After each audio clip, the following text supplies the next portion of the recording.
Olá, pessoal. Vamos ver aqui a definição de classe de equivalência. Começa primeiro considerando que R é uma relação de equivalência, né? O que é uma relação de equivalência? É uma relação que é reflexiva, simétrica e transitiva. Isso é dado, né? Considera uma relação de equivalência em A, né? Então R é o subconjunto do A2, e considere X pertencente a A. A classe de equivalência de X com relação a R, com respeito a R, vou falar respeito, né, porque R já é uma relação, é, é dado por. É, então, é comum a notação de classe de equivalência você colocar colchetes, tá? Que é um conjunto, né? Acaba sendo um conjunto também. E, embora tenha umas discussões mais avançadas, tem um livro que explica melhor a diferença entre classe e conjunto. Então, tem um aspectozinho lá bem sutil que diferencia uma classe de um conjunto, tá? Mas para efeitos aqui, a gente que lá ele entra no paradoxo de Russell para fazer essa diferença. Então, se você for lá no âmago da matemática, tem uma diferençazinha, mas aqui para nós, basicamente, ele é um conjunto, a classe de equivalência. E ela é dada por isso, por colchetes, e você coloca o R para indicar que relação que você está fazendo com relação a com respeito a essa classe de equivalência. Então, no caso, vai ser um conjunto, então você abre as chaves, fecha as chaves. Você vai ter que Y, então só relembrando, ó, os aspectos importantes. Você tem o R, que é a relação em A, e aqui você tem todos os Y, todos os elementos de A, tá? Todos os elementos de A, tal que se relacionam com X. Então, ele vai ser um conjunto, a classe de equivalência, ele vai ser um conjunto que vai ter todos os X, todos os Y que se relacionam com ele. Inclusive, vai ter até o X aqui. Por que vai ter o X aqui? Quem fala?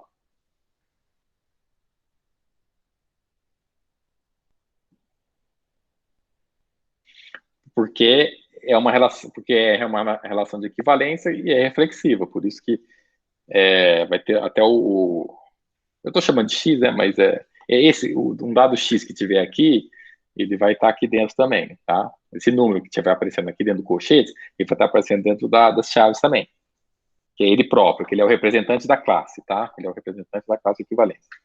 Depois, vão perguntando aí, eu vou passando, mas qualquer coisa vão perguntando.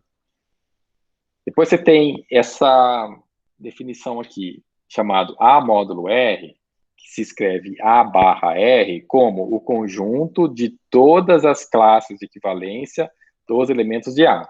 Então, é um negócio bem mais robusto aqui, ó, é o item 5. O A módulo R, aqui, ó, ele é um conjunto do quê? De todas as classes de equivalência de A. Do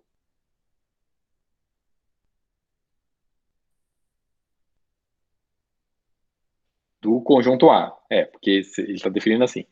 O A módulo R vai ser o conjunto de todas as classes de equivalência dos elementos de A. Então, você vai pegar aqui, ó, todos os elementos de A, vai pegar cada elemento de A, vai dar um conjunto, né? O A1 vai dar um conjunto, o A2 vai dar um... Daí você junta tudo isso num conjunto só. Então, você tem aqui, ó, todas as classes de equivalência de X, classe de equivalência de X com respeito a R, tal que o X pertence a A. Isso que é o A módulo R. Só isso aqui já define, tá? Essa outra igualdade está dizendo o seguinte, que... Porque o que acontece aqui, né? O que você pode falar do A módulo R? Que ele é uma família, porque ele é um conjunto de conjuntos, é uma família. Então esse colchete é um conjunto. Então, você pode falar também de outra forma, que o X é um X maiúsculo aqui no caso, né? Só para denotar lembrar que é conjunto, e esse X ele tem essa orelhinha aqui, que é minúscula. Então, é todos os X contido em A,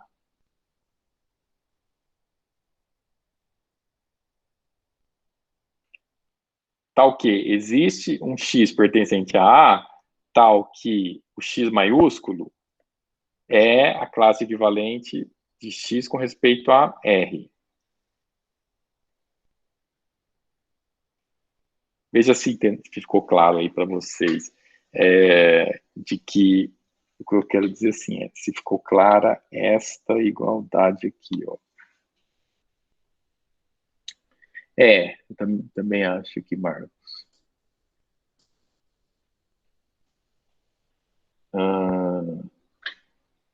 Seria, então, os conjuntos contidos em A, tal que existe um elemento do A, em que a classe de equivalência desse elemento com respeito a R é o próprio X maiúsculo aqui. Então, parece meio confuso mesmo, mas o ponto é que é a mesma coisa, tá? Isso é você escrever e assim ou assim dá no mesmo. É tipo uma equivalência, né? Chega a ser equivalência porque é um conjunto, então você usa a própria igualdade mesmo. Equivalência a gente usa mais para fórmula, né? Assim, de lógica, né? Pensando na lógica. Bom, aqui esses exemplos. No caso, eu passei para estudar em casa o exemplo daquele outro material, então acho que eu vou ter que pular essa parte aqui. A não ser esse exemplo aqui, eu acho que dá para fazer, sem ter visto os exemplos anteriores, né? Então, por exemplo, aqui, ó, item 12. Seja o S, essa relação, x e y, né, em R2, tal que o primeiro menos o segundo é um inteiro. Tá? Então, você vai pegar todos os pares ordenados de reais, se quiser, todos que tiverem essa condição aqui. Bom, daí ele está afirmando, né, não está mostrando, só afirmando, que o S é reflexivo simétrico aditivo, então o S é uma relação de equivalência em R. Tá, aí vamos ver, esse exemplo é bom, é muito bom. Qual que é a classe de equivalência do 2,73? 2,73.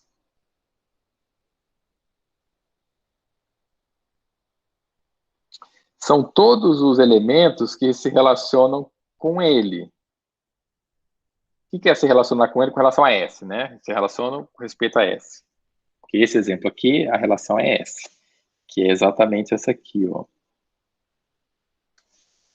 Significa que todos os elementos se relacionam com ele. Ou seja, esse carinha aqui menos esse carinha vai dar 3, desculpa, 4, né? 273 menos 1,27 vai dar 4. 4 é inteiro. Esse carinha menos esse vai dar 3, 3 é inteiro. Esse carinha menos esse dá 2, 2 é inteiro. Esse carinha menos esse dá 1, 1 é inteiro. Esse carinha menos esse é 0, 0 é inteiro. Esse carinha menos esse é menos 1 e menos 1 é inteiro. Então, o item 15 é uma classe de equivalência da relação S, tá?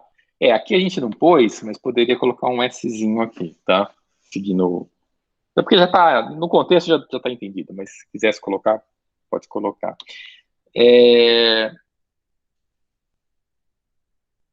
Bom, se você pegar uma classe de equivalência de X,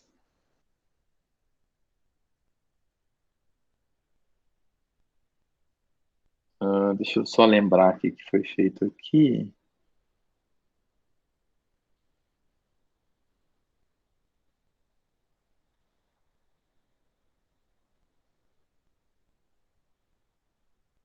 Deixa eu ver esse Ponto aqui. 16 está um pouco confuso, porque X ele pertence aos reais, né? Deixa eu ver no livro aqui, só relembrar o que tá falando aqui.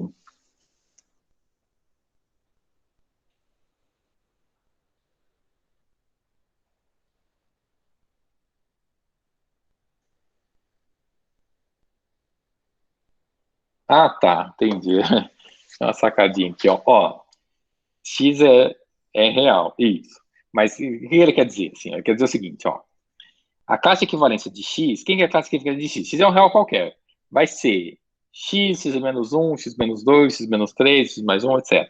Por quê? Porque na hora que você fizer, ó, com esse aqui, você vai ter que pegar esse aqui, né? X menos 3. Vai dar x menos x mais 3, que é igual a 3. Né? Na hora que você fizer x menos 2, vai dar 2. X menos esse vai dar 1. X menos x dá 0. X menos esse dá menos 1. Então, para x qualquer, o conjunto x menos 1, x mais ou menos 1, mais ou menos 2, x mais ou menos 3, etc., é uma classe equivalência, entenderam? Entendeu? Ah, agora eu entendi. É. Então, outra coisa. Então, aquela coisa que eu já tinha falado lá, é que o x sempre é um elemento da classe de equivalência dele, porque ele é um representante da classe de equivalência, tá? Esse x sempre é um elemento da sua classe de equivalência, porque ele é um representante. Ó, o 273 está aqui, ó, o 273, ele é chamado, embora eu acho que ele não trouxe aqui com esse nome, mas ele é chamado representante.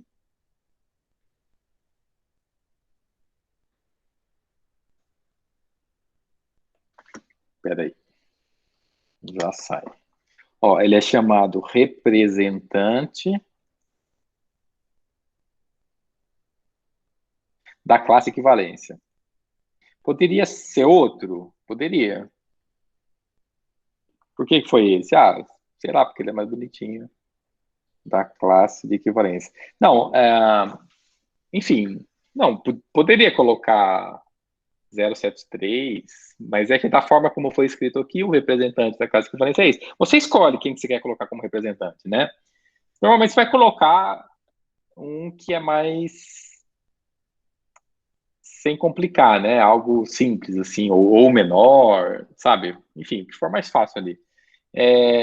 Então, o 473.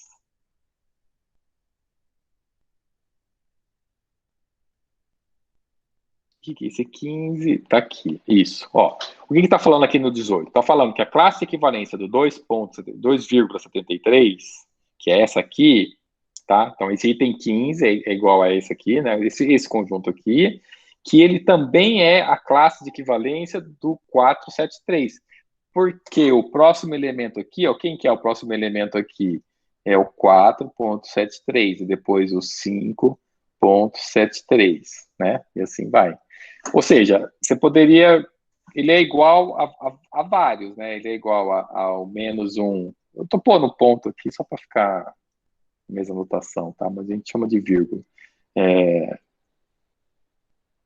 Dessa classe equivalência, ele é igual à classe equivalência do menos 0,27, do 0,73 e por aí vai.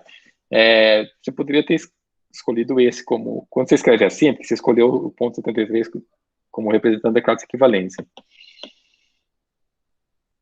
E se tem alguma pergunta, para a gente daí fecha com os comentários aqui, né? Porque a gente viu, então, só retomando, ó, a gente já viu classe equivalência é uma relação. Uma relação de equivalência em A, ela é reflexiva, simétrica e transitiva. A notação é escrita em colchetes com a letra da relação aqui, e eu tenho essa definição. E são todos os y que se relacionam com x. É bem assim, tranquila essa definição. Depois tem o A módulo R, que não é muito tranquilo, mas é uma definição que é usada, que é o conjunto com todas as classes de equivalências de todos os elementos de A. Eu acho que é uma coisa que pega tudo, entendeu? Ele vai pegando todas as classes e coloca. Daí ele chamou, não sei por quê, não sei por que essa palavra módulo aqui, principalmente porque dá uma confundida, porque módulo tem outros contextos com outros. Tem pelo menos outros dois. Tem um módulo que está acostumado, módulo menos 2 é 2, depois tem o módulo da aritmética modular e tem o módulo desse aqui. Enfim, deve ter alguma razão dessa nomenclatura. Depois tem os exemplos, e por fim, o item 19.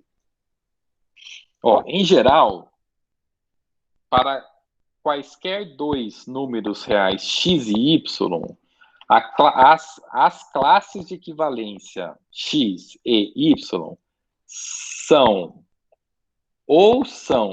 idênticas ou disjuntas. Essa parte é importante, ó. Em geral, no geral, normalmente usa essa expressão quando você generaliza, né? Que ele quer dizer, na verdade, generalizando, quaisquer dois números reais x e y, as suas classes de equivalência ou são idênticas ou são disjuntas. Diferentes classes de equivalência são disjuntas, porque o x pertence à classe de equivalência do x. Toda classe de equivalência não vazia. E todo número real x está exatamente em uma classe de equivalência. Os reais módulo S é uma partição de R. Então, né, com essas conclusões aqui, essas conclusões leva a que a partição de R, que é o R módulo S, seja S quem for, isso vai dar uma partição por causa dessas propriedades aqui da classe equivalência. Levando em consideração a definição de partição, né, que a gente viu há pouco. As classes de equivalência as classes de equivalência determinadas por uma relação de equivalência sempre formam partição. Então, bom, o Marcos tinha perguntado qual é a relação de classe de equivalência com partição. É que as classes de equivalência determinadas, geradas, né, criadas a partir de uma relação de equivalência, sempre formam uma partição, por causa dessas propriedades aqui, ó. Então, isso aqui é bem... Não sei se é muito fácil de enxergar. Deixa eu só ver se vai... nós estamos no CAE. Isso, tem um aqui que vai... não sei se vai... vai provar, ó. Vai provar que suponha... Isso. É o seguinte, ó, no CAE, não se preocupa muito em entender por quê. É o seguinte, aceita... assim, são comentários que estão descrevendo resultados, tá? Aceita no sentido que eu falei, aceita no sentido de entender que isso é verdade. E aí, na sequência, a gente vai conseguir provar essa afirmação ponto 24, por exemplo.